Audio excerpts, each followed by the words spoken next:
D'après les Écritures et d'après les expériences que font de nos jours les enfants de Dieu, nous savons qu'il y a une première réception du Saint-Esprit.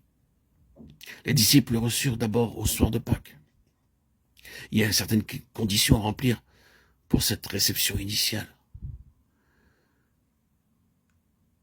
Il faut tout d'abord rejeter absolument tout péché, conscient, connu, croire de façon inébranlable à la vertu du sang de Christ pour purifier de tout péché. 1 Jean 1,9.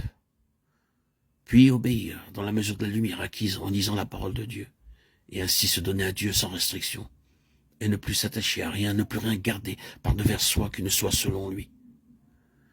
Le chrétien qui s'est mis d'accord avec Dieu sur tous ces points, saisit alors par la foi le don du Saint-Esprit.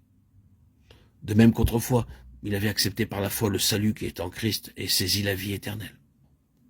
La volonté, la seule volonté suffit pour l'accomplissement de toutes ces conditions. Que le croyant ne compte pas sur des émotions, sur des sentiments conscients d'aucune sorte. Une fois qu'il a saisi par la foi le don du Saint-Esprit, qu'il se tienne à cet acte de foi sans dévier, sans broncher, sans douter.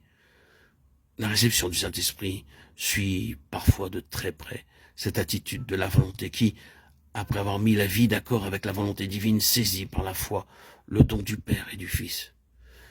Les fruits de l'Esprit se manifestent alors. Galates 5, 22. Il faut veiller soigneusement à ne pas s'attacher à quelques expériences spéciales et à ne pas faire de celle-ci la base de la foi. Elle s'évanouirait promptement. La base de la foi, la base de cette transaction passée avec le Seigneur pour qu'il donne son esprit, c'est la parole de Dieu.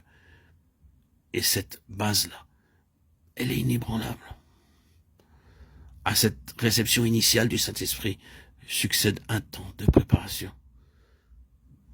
L'Esprit de Dieu conduit le croyant et lui révèle cette plus grande onction, ce revêtement de puissance nécessaire pour le service du Seigneur et le combat contre Satan et les puissances du mal. D'aucuns disent avoir passé des heures en prière sans avoir obtenu ce qu'ils demandaient.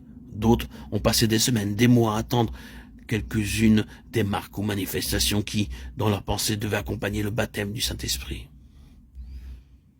Et une puissance est tombée sur eux que plus tard, de par ces manifestations, ils ont reconnu être une puissance satanique. D'autres ont véritablement reçu le baptême du Saint-Esprit. Mais comme ils ignorent tout ce qui est du domaine spirituel, ils ont accepté en même temps les contrefaçons des mauvais esprits dans leur corps ou leur âme, ou dans les deux.